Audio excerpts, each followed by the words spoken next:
Welcome back to the return of archived memories. Take it away, Isaac. So Aaron's probably going to blame us being gone all this time on me, but it's his fault. Yeah, it is absolutely my fault. Just every time I set up a time to record, I just flaked out. True. But we're here now, which is what matters, you know. Right. It's the journey, not the destination.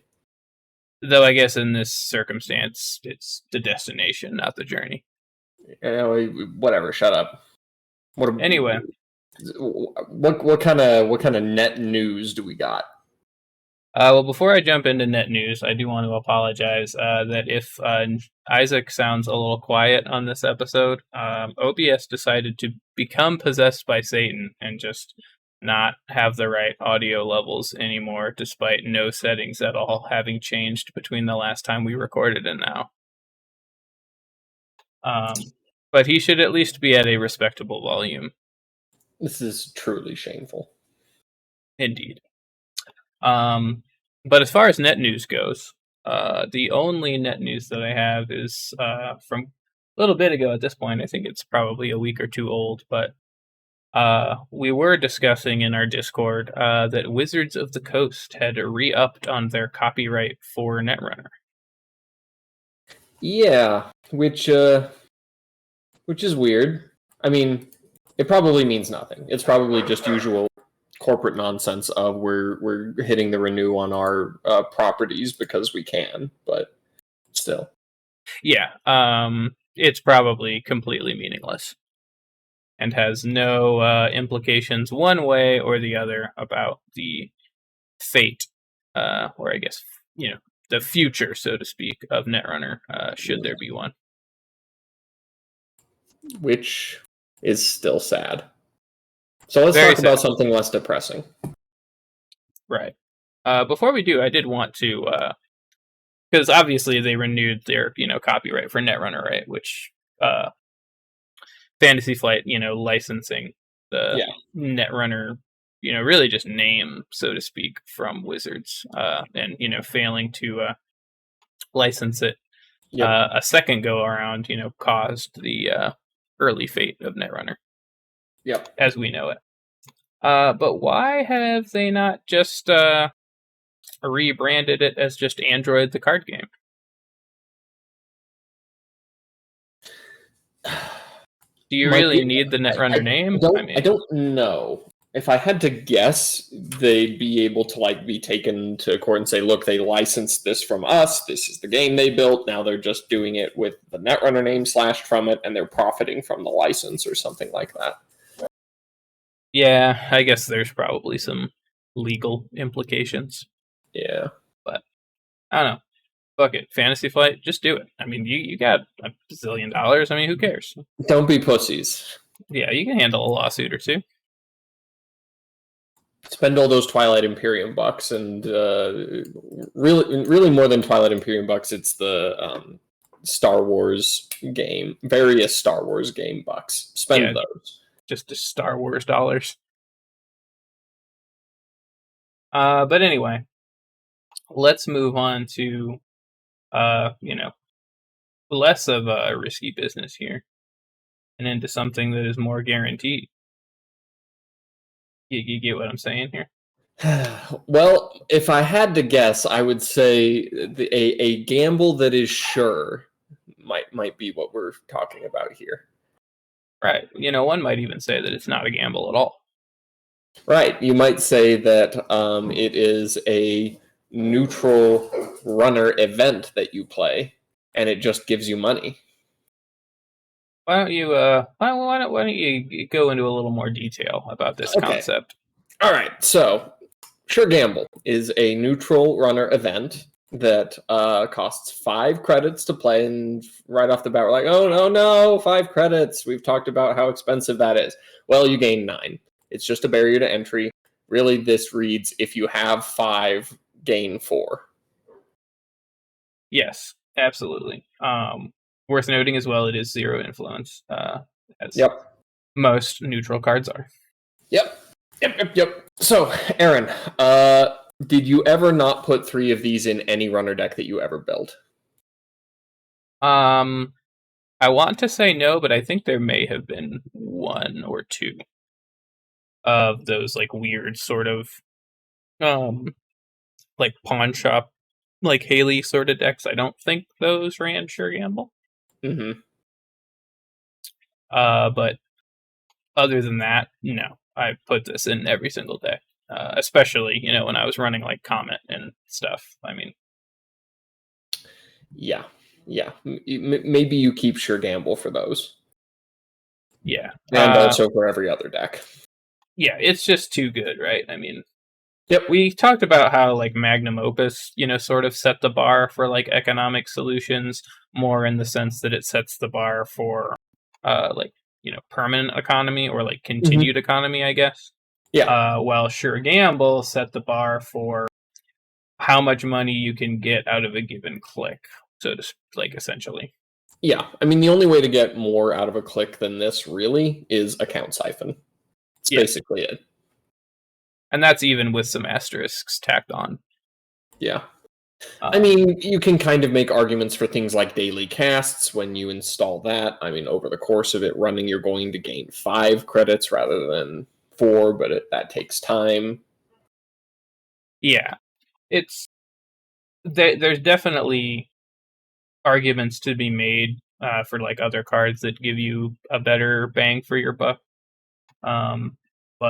But Sure Gamble was a 3 of in every single runner deck, and those cards were not. yes, you need to sort of make excuses for a lot of those other ones, right? Mm-hmm. While there's no excuses that need to be made for Sure Gamble. It's No, just there's just this smug chick with her quantum manipulation ring, and that's the end of it. yep. Which whatever that quantum manipulation ring is, what is that? What does that mean?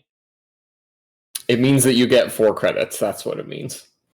Right. It's a 4-credit machine. Yeah. Anyway, though, this is one of those cards that's so kind of universally good that it's hard to think of anything interesting to say about it.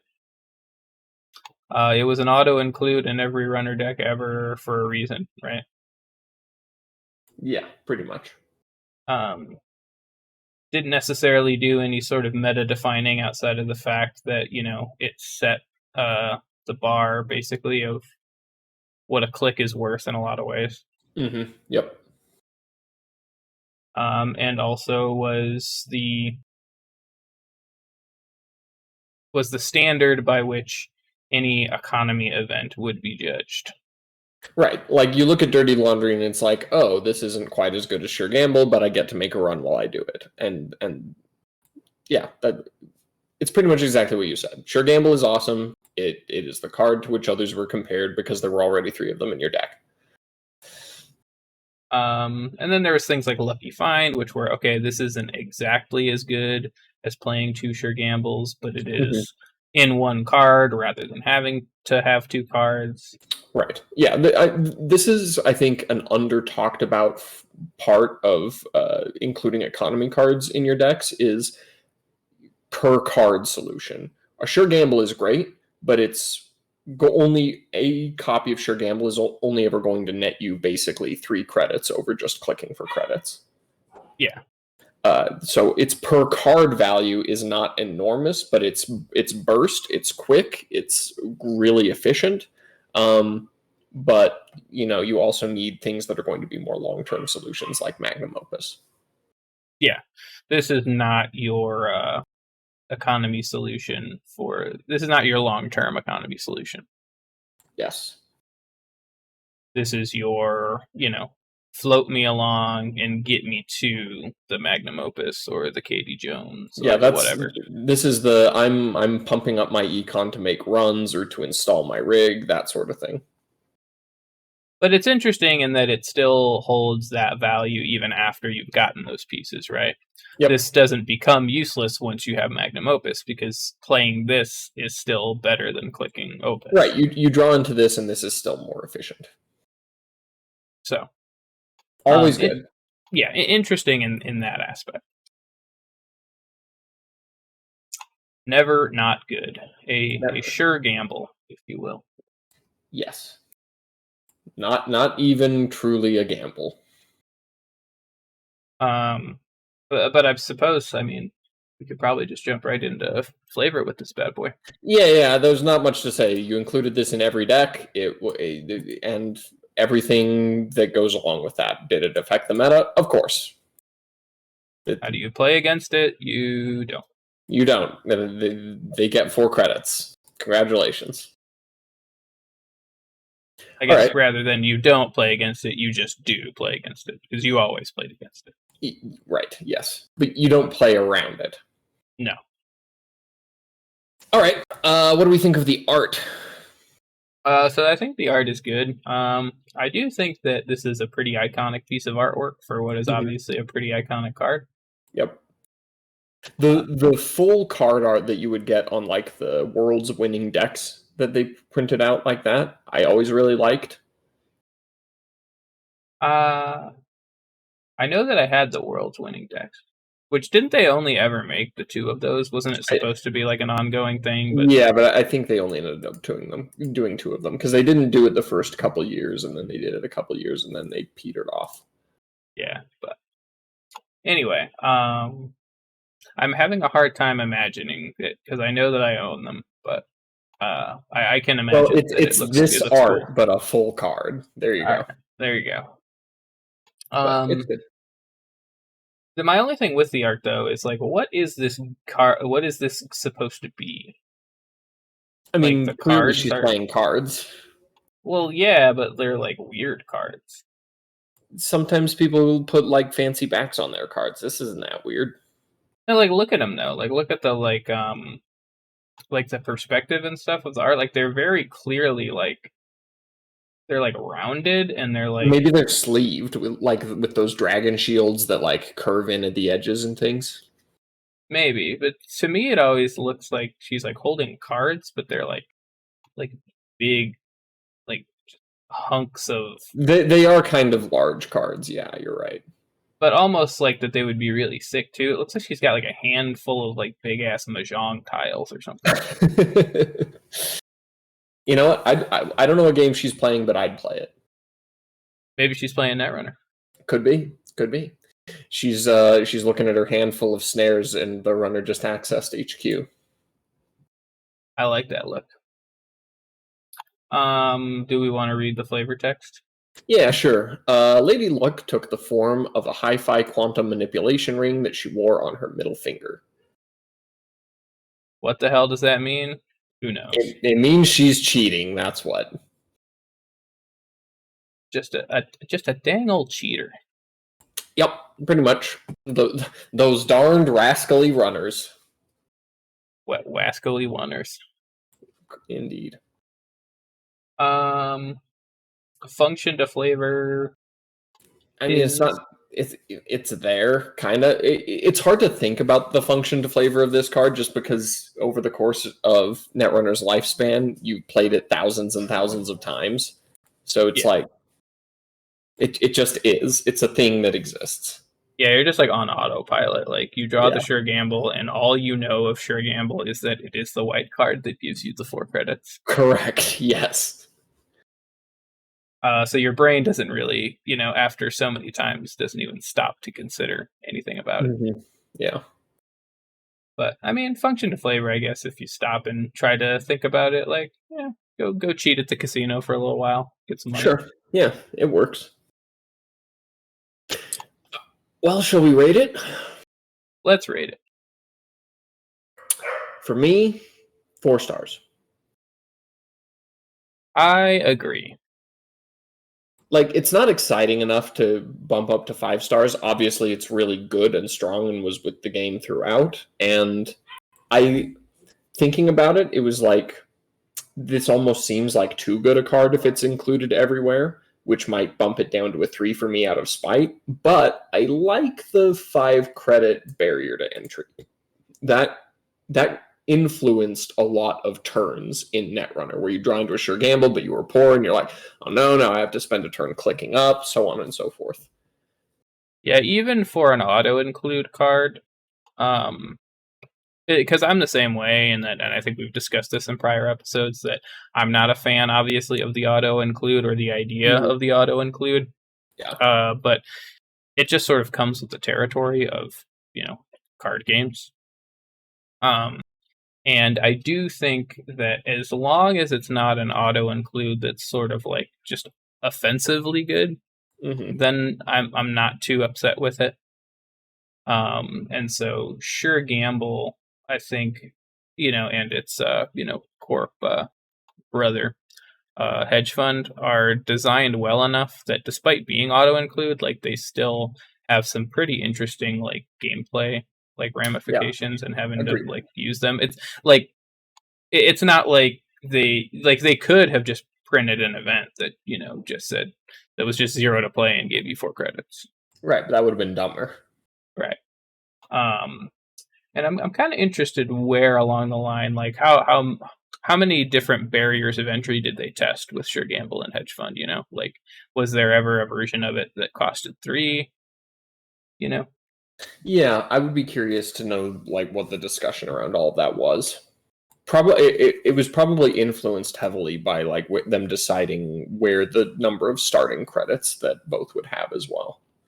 oh yeah, for sure, because of course, um, back to I guess kind of discussing the card. One thing we didn't really touch on was that each player starts with 5 credits, so having that Yep. Sure Gamble in your starting hand is pretty awesome. Yep. Pretty much. But yeah, I agree. I'm gonna give it 4 stars just because not exciting, undoubtedly good, but I mean you can't really hate it. Yeah. And that's all I got to say about that. Yep. All right, looks like I got the reins on this next bad boy. Next we have Crypsis. He is a 5 cost, 1 MU program with the subtypes Icebreaker, AI, Virus. Quite a few subtypes there. Hmm. And he reads 1 credit, break ice subroutine. 1 credit, +1 strength. 1 click, place 1 virus counter on Crypsis. And goes on to say, when an encounter with a piece of ice in which you used Crypsis to break a subroutine ends, remove 1 hosted virus counter or trash Crypsis. And he is at a base 0 strength and is 0 influence out of neutral. So, Isaac, Yeah. why did Crypsis not really ever get played, despite being the only core set breaker Hmm. that could like semi reliably break any piece of ice? Yeah. Okay. It's pretty simple, actually. Crypsis's text basically amounts to that second block there, basically amounts to it takes 1 click every time you want Crypsis to break a piece of ice. That's a click. Yes, That's expensive. it is. If somebody has 3 pieces of ice on R&D and you need Crypsis to get through all of them, then you need you need to spend 3 clicks to load 3 virus counters on Crypsis. And as a result of that, you not only have to pay for all of that ice in the money to get Crypsis up from 0 and break all their subroutines, but you have to do all of the clicking too. It's a lot. It's time consuming. Yeah, it just adds up after a while, right? I mean, and not even necessarily after a while. I mean, even if you just look at like a reasonably iced server that say just has 2 pieces of ice in front of it, Mm-hmm. if you want to get into that server with Crypsis, you're looking at, assuming you want Crypsis to stay around. What's it, 4 total clicks? Because it'd be 1 to install him, then 2 to place 2 virus counters, and then 1 to make the run. Like Something like that, yeah. that's quite a bit of a click economy going down the drain to get into that server, right? Right, and it's not like Crypsis is cheap. It's 5 credits to install, and you're coming up from 0 strength every time you're breaking a piece of ice. Yeah, that's another thing, is that there's a lot to install, as we've discussed before. I mean, 5 is a hefty price to pay. Yeah. And then all the working around him you have to do after that it's just too much. It's too unwieldy. Yeah. And then, I mean, he's expensive too, like you mentioned. He starts off at 0, so he's not even like efficiently breaking anything. He's not like the worst ever. I mean, it's he at least doesn't suffer from needing to double break or double up to pump 1 or anything like that. But he's at least still got the 1 and 1. But that's just about all he's got going for him. Right. The way you think of Crypsis, but generally, especially early in the game, if you're like Criminal, for example, playing out of the core set, and you do not have a Code Gate breaker in faction, Crypsis is a supplemental breaker. He's something that you can slap down to fill in the gaps in your rig while you fill the rest of it out, more or less. Yeah, for sure. He's definitely not there to be your bell cow breaker, so to speak. Right, but you could always, particularly in noise, he was not the worst, because you've got, cyber feeders that you can pay for installing him, and if you've got Grimoire out, then he gets a virus counter when you play him. So you could slap him down if the corp is trying to like rush out an agenda behind a single piece of ice. You don't know what the ice is. You throw down Crypsis, you get a virus counter on it, you make the run. You probably get the agenda. So it's not like he's useless. He's not awful, but there are problems here if you're just going to try to rely on him as an AI, which frankly, I prefer in general to the way AIs went later in the game cycle, when you had things like That Stupid Turtle and Faust that were just the only breakers people would run, basically. Yeah. Couple things. I mean, of course, he's a virus, so you get the card mill off of the if you're playing noise as well. And to sort of piggyback on some of the kind of point you were making there, and kind of add a supplementary point to that, is it seemed like Crypsis out of the core set, from what you're describing, is like best in the faction that doesn't need him. Yeah, pretty much. Because he can be really good situationally, like outside of noise, for all these reasons.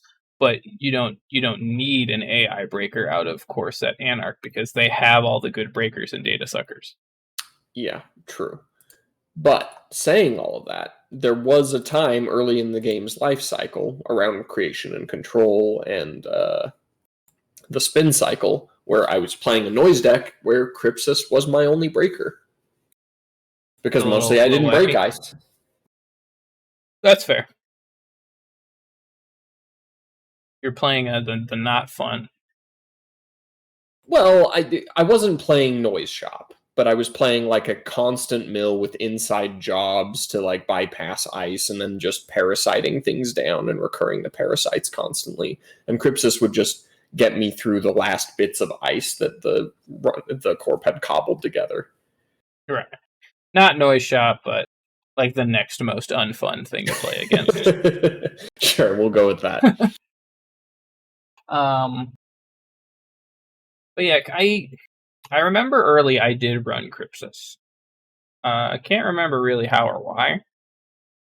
I mean, obviously just sort of as like a supplemental, like fill in the gaps breaker, so that I couldn't be, or was less susceptible to like the fast advance, like, that first Astro Rush, Right.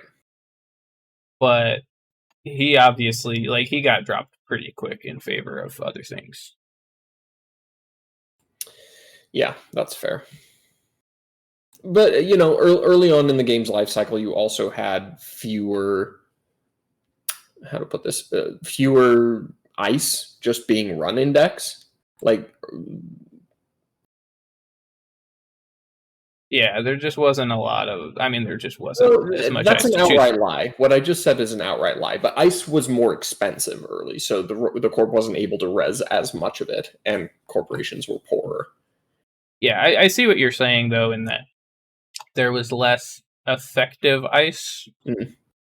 because things were expensive. I mean, it wasn't like when the game was at the midway point of its life cycle where your entire suite could just be fair to middling, just reasonably priced like your check ice. Yeah, yeah, Like you only you only had a couple cheap ice to choose from, and then that was it.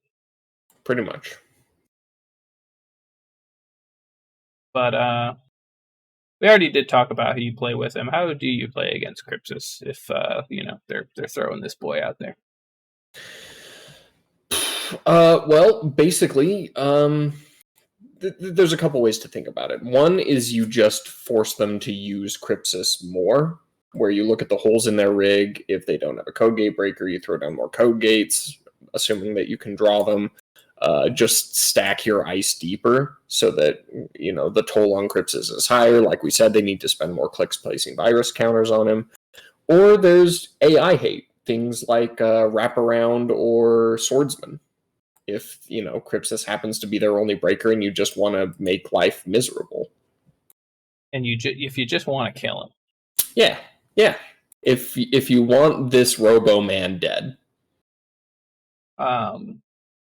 I'm going to make a comment on that, but I'm going to save it for the lore discussion because I do like Crypsis a lot. He's actually probably one of my favorite Netrunner cards, but only from a flavor and lore perspective. Right. Yeah. But sorry to kind of circle back again to some more mechanical stuff, but I just thought of it here. Did Crypsis become really any better with all of the virus support that ended up coming out in Order and Chaos?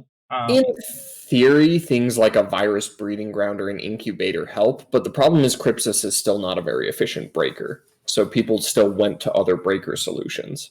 So while he got better support cards, the game still kind of left him behind.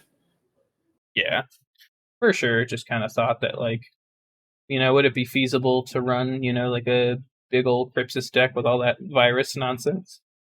Maybe if there were better ways to up his base strength, but Net Ready Eyes by itself doesn't really do it, and personal touches aren't awesome. Yeah. If you're running Cyber Feeders, though, I mean, that's basically an effective kind of, but Cyber Feeders can be used for any breaker, and there are more efficient ones. I mean, yeah, that is a fair enough point, but fortunately, Crypsis is probably just not very worth it. Not quite doing it. I guess the meta. I mean, Crypsis, I don't think got to play in the meta very much. Not much. Basically, early on, he was the gap filler, and so that was basically it. But nobody ever built decks around Crypsis. Yeah, I want to say that I tried, but just weren't good. Such is net life. All right, well, let's move on to the flavor discussion, which I think will be a much more interesting discussion because I have always thought that Crypsis is really cool because he is very clearly Bioroid ice, right? Or not ice, but yes. No. Well, so I was just bringing up Bioroid ice. Oh yeah, their big thing, right, is that you can bypass them with clicks. Yep. And so the clear flavor implication here is that Crypsis is a Bioroid that has, somehow been, convinced or reverse engineered or something to, work on behalf of the runner rather than the core. Right. Yes. Agreed. Which I think is pretty fucking cool. Yeah, I think so too. That's pretty sick. Because and the way they worked the click mechanic in with this whole thing and making him a virus on top of that is like, all right, did someone infect this Bioroid with a virus and now he likes breaking other Bioroids? Yeah, it's pretty awesome. because, like you had mentioned, they incorporated that click mechanic, right? Where, if you're on the other end of a Bioroid, right, you're facing a Bioroid piece of ice, you can spend a click, Mhm. which I believe the flavor implication there is that you can spend your time to convince the Bioroid to let you pass, essentially. Yeah. Um, is what I've always kind of took that as. Yep. You can reason with the Bioroid. Right. Yes. And so, Crypsis, you can, as he'll break ice for you as long as you can provide good enough reasons. I always thought, I always decided basically in my own brain that was a three laws of robotics thing, where you could always, with enough time, get your way past a Bioroid because they're programmed not to do harm, which doesn't really hold water when you have things like Janus doing Yeah, brain damage to people, but I always liked it in my head anyway. I do like that too. I think I think it all fits, in whatever headcanon we're coming up with here. Yeah. But I always wished that we got like as an HB card, like Crypsis as a piece of ice, like Hmm. pre, like uh pre icebreaker Crypsis. Yeah. Just Crypsis 1.0. I always thought would have been like the fucking like sickest drop ever. Like I'm just saying, like you pull like Crypsis 1.0 out of your data pack, you're like, oh, Uh-huh. holy shit. The lore implications are real. But unfortunately, never happened. Oh well. Maybe So maybe when Wizards make new Netrunner. yeah, maybe when they make Netrunner 2077.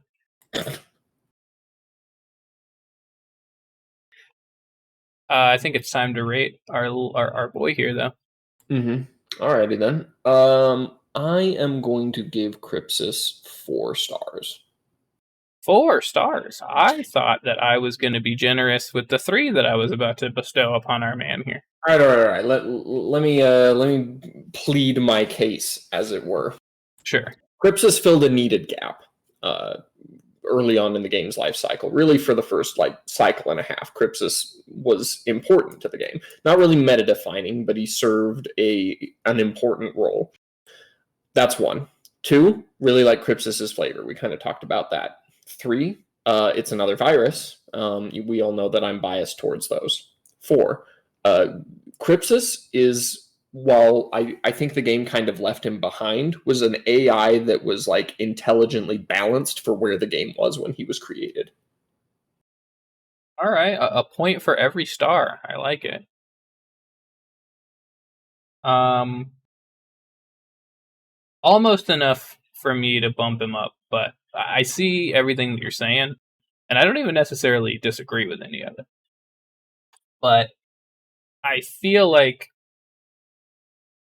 there's just You can't justify it. I understand. I just can't. Just from a mechanical perspective, it's like Crypsis kind of sucks a lot. Fair enough. I mean, he's not like worm tier or anything, He's no pipeline, which is why I think it's totally reasonable for me to give him a 3. But I mean, really, if we're being real, probably 2.5 out of those 3 stars are just coming from my love for his flavor. Yeah, that's fair. But that's the best I can do for our boy here. Best I can do is 3. All right. Well, then Crypsis and I will be taking our business elsewhere. Well, are we gonna take it to global sec? Nice lead in there. Okay, next up we have access to GlobalSec. This is a neutral runner resource. It is 1 credit to install. It has the link subtype, and its text reads +1 link. So, wow. Aaron, how long are we going to spend just talking absolute trash about how garbage Link was before we move on to the next card? Well, how many more cards in the game have Link on them? I mean, a fair number. Yeah, so what, that times like 15 minutes? Something like that. Yeah, so as we have discussed in a previous episode, there was one episode in particular where we delved deep into Link and Into the the issues rabbit with hole, it. you might say. Yes, it was Rabbit Hole, I want to say, is what we were talking about specifically. But yeah, it is no secret that you and I both share the opinion that Link fucking sucks. It does. You're paying credits for maybe the equivalent of paying credits sometime in the future, or you could just have money. This card could be a card that gives you money, but it is not. Yeah, you're essentially paying money to have theoretical money in the future Mm-hmm. under very particular circumstances. Yes. Boy, this is just garbage. It's stupid, and it's really not Access to Global Sec's fault. It's the fault of the people who made the game and decided that Link was worth a credit, because it just isn't. Yeah. Honestly, Link is probably my biggest problem with the game. And it makes Because it's also annoying to teach. it is, yeah. As we talked about, it's that one of those things where you're teaching somebody the game and you're like, oh, this fucking thing. Like, all right, well, the way this works, it's not really going to come up, but in case it does. Yeah. But my big, And you can see their eyes glaze over as you're talking about bidding credits against each other. like, so you compare the trace, right? But then you compare your Link, but I'm like, already asleep. yeah, just the worst. But honestly, it's probably my biggest problem with the game as a whole because, obviously, you and I both love Netrunner. Yes. Hence, why we're doing this stupid podcast. But for as much as I love Netrunner, like I don't have a whole lot of complaints about it, and there's not a lot I can point to as being a real flaws with the game. Yeah. I mean, I still am totally of the mind that it is the greatest game ever made, just period. But Link is a huge L for the game. Agreed. It feels like I get what they were trying to do, but it just didn't work. Yeah, and so as such, access to global sec does not work.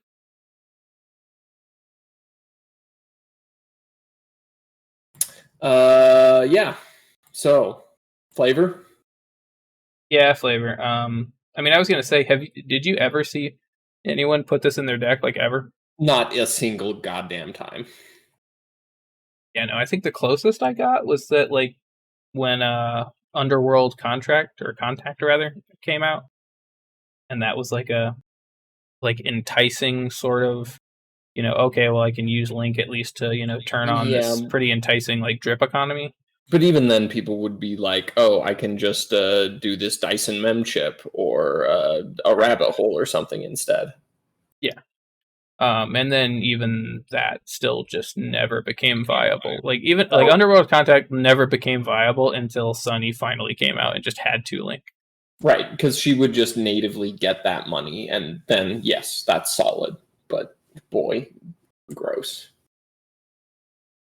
But yeah, I think it's flavor time. All right, I'll go ahead and read that. He flicked the display population to high was surrounded by a circle of floating hollows. The pingback was strong, the clearance level blew 1. Now to find the perfect place for a relay. Wow. Yeah, those are some Netman sounding words, I guess. Those are some cyber words. It's okay. Flavor's okay. Yeah. I like the art pretty good. I mean, yeah, art's pretty good. Like, this dude looks chill. I'd hang out with him. I'm a little bugged by his, like, in the shadows, supposedly, face that has no details. I don't mind that so much. Yeah. Yeah. The stuff going on with his fingers is pretty sweet, though. Yes. just like wading through the hollow screens. Listen, if I got to do that with my fingers at my computer, I too would become a cyber criminal. Oh yeah, there'd be no reason not to. All right, here comes the rating. Here comes the arm. Yep. It's got to be a 0, right? I mean, It's a 0. It's 100% a 0. Throw it in the garbage. You could have opened up your core set and immediately burned this car to ash and done yourself a favor not having to put it into a binder. honestly, what you want to know what sucks is that there is a non-inconsequential amount of space right now being occupied in my home by copies of Access to GlobalSec. Yeah. Because not only did they decide to, in front of God and everyone, put this card into the game, but they put 3 of them in the core set. They were like, you know what? We don't need extra copies of Desperado and Grimoire. We need 3 Access to GlobalSecs. So, Lucas, if you are out there and you are listening to this podcast, up yours, dude. That was wrong. Yeah, and first off, Access to GlobalSec. I'm trying to get some access to GlobalSecs. You know what I'm saying, dude? Thank you. Secondly, yeah, and so there's 3 of this in the core set, and I have many copies of the core set.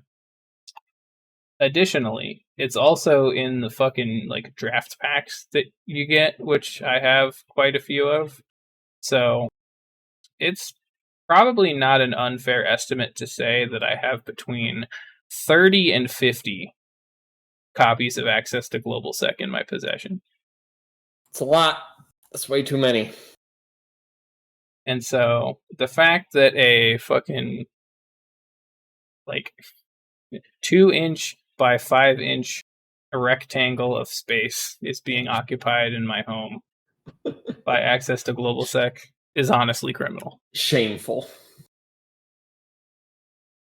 And I don't want to talk about it anymore. Yep. On we go. All right. Next, we have a much better card. Spoilers. In Armitage Code Busting. It is a 1 to install resource with the job subtype. It reads, place 12 credits from the bank on Armitage Code Busting when it is installed. When there are no credits left on Armitage Code Busting, trash it. And you can spend 1 click to take 2 credits from Armitage Code Busting. And this is still a neutral card and still costs 0 influence. So, Isaac. Why did this card seem to fall out of favor so quickly, despite having some pretty decent math? It's a good question, actually. So Armitage Code Busting is basically Baby's first magnum opus. Yeah. It's 1 credit to install, so it's a lot cheaper. It doesn't cost memory. It's no influence to splash out a faction, obviously, because it's a 0 influence neutral. But it's only got 12 credits on it, so you can use it 6 times before it's bust, and then you need to install another one. So it's somewhere between burst economy and persistent economy. And I think what the real problem was, this fell out of favor in compared to cards like Daily Casts, where if I slap down Daily Casts, then I'm spending 1 click on it, and then it's going to drip economy me. Armitage, I could slap it down and then just pump it several times, and it's there when I need it for like a few turns. But then I need to find another economy card solution. And so it feels like, to me, that it just didn't quite have its foot in either camp. It wasn't a permanent solution like a Magnum Opus or a Katie Jones or something, and it wasn't really a great burst solution like a Sure Gamble or even a Liberated Accounts, which is more expensive, but you can clear it out really quickly. Yeah. Definitely fair. It rides the fence. It's a fence riding card. as far as persistent economy and burst economy, like you had said. And by nature of that too, it sort of commands a little more attention, so to speak. Because if you're going to be running Armitage, right, you're almost always going to be running 3 of it because you're committing to that being your, one of, if not your, economy solution for the deck that you're playing. Yeah. You're not throwing Armitage code vesting in there. It's just sort of like, I guess I'll put this in here. Mm-hmm. Yep. You're making the deliberate decision that, hey, the economy that this deck is going to run off is going to be Armitage code busting plus, this and this. Yeah. And with that, there's a little bit of a problem there, right? Because it's taking up more deck slots, which of course, economy deck slots, not really a big deal, right? But being a resource, it's not tutorable, not easily at least. Mm-hmm. So you can't get away with, running only, say 2 of it like a Magnum Opus. Yeah. And then you're going to be running into situations because it's a 3-off where, it may seem like drawing into money is never a bad thing, but as we all know, playing, Netrunner, drawing into anything can be a bad thing given the circumstance. Yeah. And there's going to be a lot of times where you already have an Armitage code vesting on the table with 6 credits on it, and then you draw another Armitage code vesting when you're really looking for something else. Mm-hmm. Yep. And so you're just like, okay, well, shit, I guess I'll slap this down here. I guess I have money, forever, but that's not really what I needed right now. And so Armitage code busting, like I said, it takes kind of more attention to have to use. And then from there, you have to, of course, click to take the credits from it. While, say, with like a daily casts, like you had mentioned, even if you do sort of draw into that, you at least know, like, okay, well, I can just throw this down and it'll do its thing and I'm fine. Yep. It's a one-click investment. While Armitage code busting is not. Now, I think to kind of answer my own question of why it sort of fell out of favor so quickly, because was this ever really in favor? I didn't see a lot of this card, I don't think, ever, but I only really got into the competitive scene of Netrunner after I think Creation and Control had already come out. Mm-hmm. So hard to, I don't know, maybe some Netrunner historians who were in the game for a little more of the earlier portions could tell us if this had more, if this was more of a mainstay in the really early parts of the game. Yeah, I mean, I used it in my early noise decks because I could sell it to Aesop when it had 4 or 2 credits left on it or something, and that felt kind of slick. But right, I don't remember really running it, but what I wanted to say though was that really what was probably the nail in the coffin for Armitage code busting was Katie Jones. Because I think that a lot of people were using Armitage code busting as kind of their persistent economy, and it was neutral, so you didn't have to spend influence on getting it into your deck. But then once you had Katie Jones, it was like, okay, well, she's neutral, she's persistent, and I mean, it's just kind of a better card. Yeah. Yeah, agreed. Because Armitage code vesting, I think, his biggest thing was that for the other factions that wanted a taste of Magnum Opus, but couldn't afford the whole thing, Yeah. I want to know what it's like to click for 2 credits, even if just for a short time. This is for people who are pining to have Magnum Opus, but they can't. Yeah. But not a bad card though. One of those cards that, like so many others, were just overshadowed by cards whose numbers just worked a little better. Mm-hmm.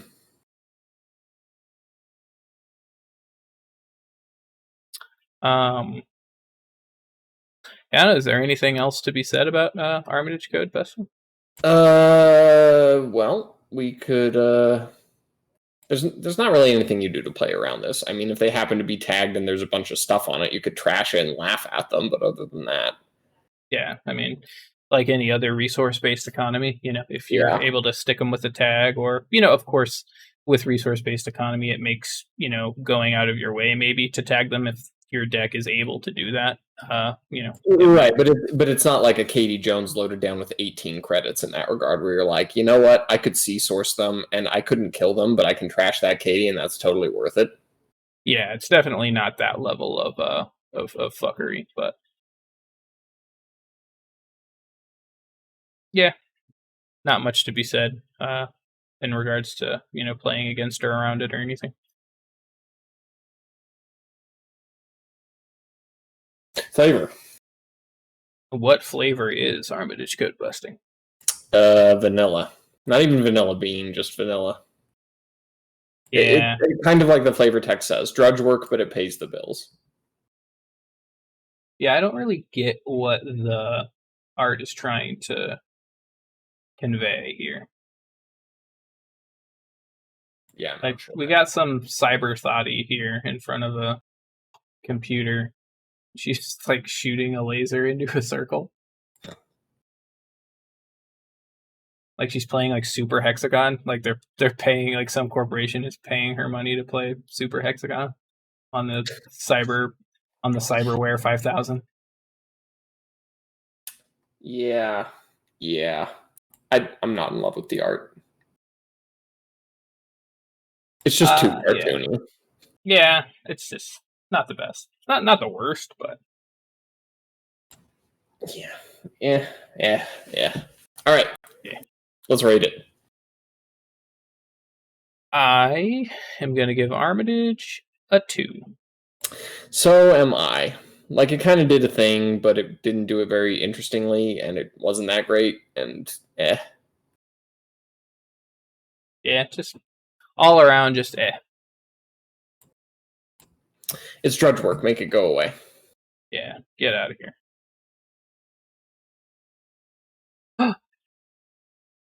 I'll tell you what, Isaac, is a red letter day. Why don't we go out of order? Because I know how much you want to start this off. I mean, I guess. All right. Well, what I wanted to say first and foremost is that this is a red letter day because we have finally gotten past all of the runner cards in the core set. We are actually halfway through the core set. Look at us. All right. I mean, probably not exactly halfway. I'm assuming that there's like not an exactly equal amount of corp to runner cards. So I guess somebody could fact check me on that. I mean, it's not quite. There's 113 cards in the core set. Okay, yeah. So, and this is number 54. So it's close at least, but yeah. But anyway, big day for the podcast here because we're going to talk about some corporation cards. This entire time, right? We have only been, discussing one half of the game really, and all these runner cards. But now we can talk about the cool faction, the faction that everybody likes to play. Not the one that you just kind of have to play. Or not faction, I guess, but side of the game, which is corporations. Because the corporations get to do all the cool shit. They get to play the ice. They get to res the ice. They get to have ice. Really, ice is the cool part of the game. So, and corporations get to have it. So, argument settled. I'll be honest. I always preferred programs to ice, but ice is pretty great. Anyway, what we have here in front of us is the first corporation identity out of the core set, which is Haas Bioroid Engineering the Future. It is an identity with the Megacorp subtype, and it reads, the first time you install a card each turn, gain 1 credit. Its minimum deck size is 45, and it has 15 influence to work with. Okay. So, Isaac, why is this ability too good to where they just basically fucked every other identity that came out for like the entire game, essentially. Well, except one specifically. Well, because as it turns out, you install a lot of cards when you are a corporation, and getting 1 credit basically every single turn of your life, and sometimes on the runner's turn too, is really, really, really, really good. Right. So, and I think we touched on this a little bit when we were discussing Kate, because this really is just like a super version of Kate, in a sense, because... Yeah, Kate is a discount. You can actually profit from this. Yes. You're always going to be installing things, pretty much. And even if you end up not installing something, that's still not the end of the world. Like, this is just free. It's just free money. Yeah, I like free money. I'm a fan of it, you might say. And it's hard to get better than free money. And that's the problem that we ran into with other identities, is as they came out, you had to compare it to getting free money. Is the benefit that I'm getting from this other identity's ability, is it better than free money? And how often was the answer to that question yes? If you're playing HB, basically never. Right. And that was the problem. Yeah. Sometimes things are too good. Yeah, they definitely they went too hard in the paint with the opening identity. Part of the thing is, like, other really good identities that we've talked about, like Noise, for example. Noise is really good, but Noise does a specific thing. The thing about Engineering the Future is it's good at being a corporation. Whatever, if you're building like Glacier servers, just really big stuff, and just taxing the runner to death, Engineering the Future, awesome for that. If you're fast advancing, Engineering the Future, awesome for that, because you got to install those agendas too, so even on turns where you're scoring, you're making a little bit of that money back. It's just good. It's just good at anything HB could be doing. Yeah. It's so good because you don't have to build a deck around it. Mm-hmm. Yep. Like you mentioned, it's just good at Netrunner. It's good at doing anything you want to do out of a corp deck. Because, like I had said, it's free money, and you will seldom find a playstyle that does not benefit from just having free money. Yes, that's very true. And it was kind of a problem, because it got really annoying to just see this identity every single time. Like, to kind of give a really good idea of just how good this ability is, if you were playing an Engineering the Future, and I've done this a number of times, and you're playing against a runner who plays Employee Strike, which is a current event which basically blanks your corp ID, it's super annoying. It's really super annoying. Right. And it feels like you're just being very slowly, not lovingly, like you're still being choked to death, but it's just a slow choke to death, like a boa constrictor just slowly going in on you. Yeah, it's like you're being choked to death, but like every 15 seconds, like they ease up for like half a second. Yeah. And then go back to choking you. Pretty much. Yeah. I mean, honestly, that's why, just another reason, why the best identity in the game is the best identity in the game is because it's immune to Employee Strike, That's why you play identities that don't do anything after the start of the game. It suddenly makes so much sense. I had a new player try to play Employee Strike against my next design deck, and I had to be like, oh no, don't do that. You don't want to do that, my man. Yeah, but I had to be like, take your click back, please. Put that in the garbage. Just click for a credit. Yeah, like that does not work against me. It does work against Engineering the Future, though, which I guess if we're going to talk about, we talked about how you play with it, right? Which is just play the game of Netrunner. Yep. Playing against it. I mean, this is one of those sucky things where up until Employee Strike became a thing, it was just there wasn't really anything you could do against Engineering the Future. Mm-hmm. Like, it was just this ability they were going to get forever, and it was really annoying. Though I will say,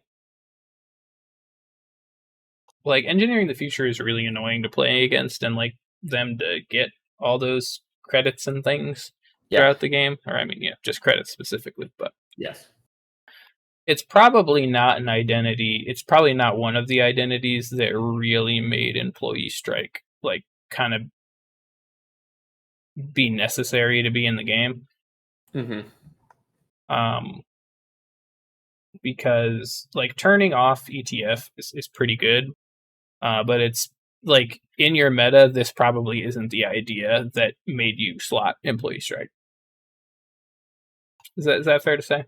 Yeah, that's probably fair to say. But you were never, if you saw this guy across the table and you were pretty sure he didn't have a scoring window for the next few turns, you were always happy to play it.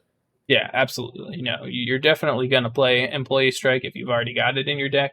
But if you're, if the play field in your meta, is a bunch of Engineering the Future, that's probably not driving you to slot Employee Strike. Yeah. But yeah, other than Employee Strike, your options against Engineering the Future are Be Sad. Quite limited as far as playing directly against the ID. Yeah. Other than that, it's basically just going to depend on what type of HB you're dealing with. And looking at that identity told you none of that. Yep. Because it could do anything. Anything. This is like Todd Howard's favorite identity. You can do anything. You see that ice? You can install it. And then get a credit. All right. It's only now just dawned on me that the flavor discussion for the corp identities up until we get to some of the later ones is going to be a little odd. Oh, a bit. How do we feel about this logo? It's a CyberCorp logo, so there's that. I guess before we skip entirely over the meta discussion, in case you didn't glean it from our discussion, the meta of Engineering the Future was that it was the only fucking HB identity that anybody played like ever for 75% of the game. Yeah, pretty much that. It was all of them.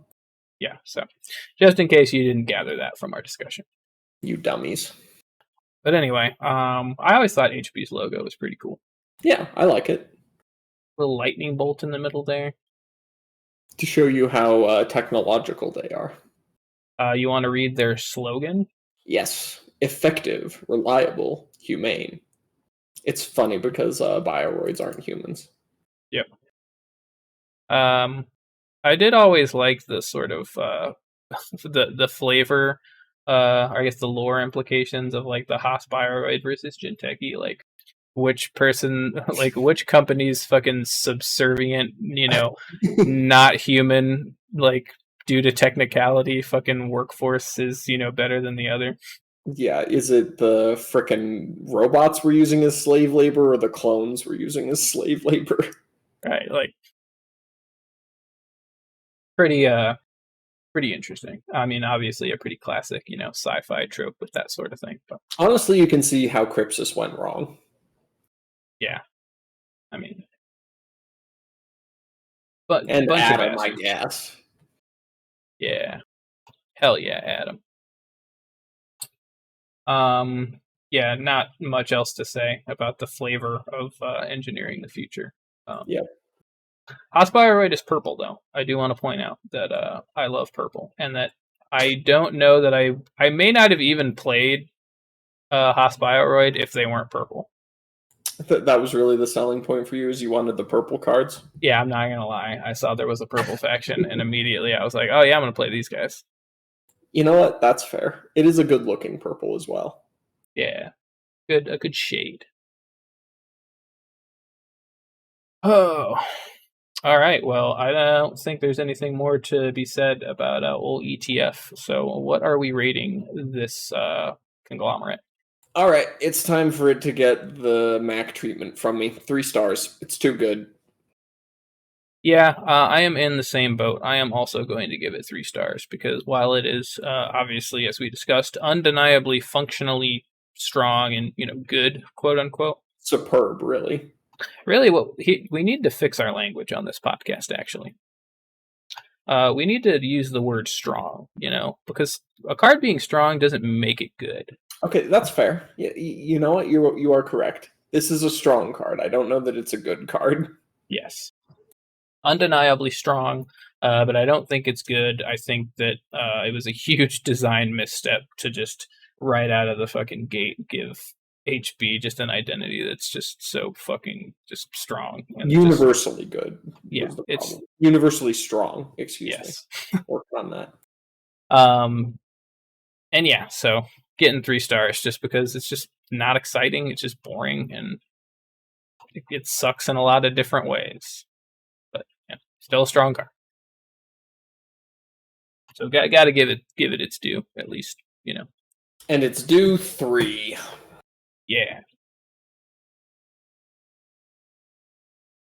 All right. Well, with that, we have busted into the corp card, so that's probably a good place to end it. Just a little taste of what's to come. Just a little teaser. So, any final farewell thoughts for the audience before we end the run on this one? Yeah. Do 1 brain damage. Oh no.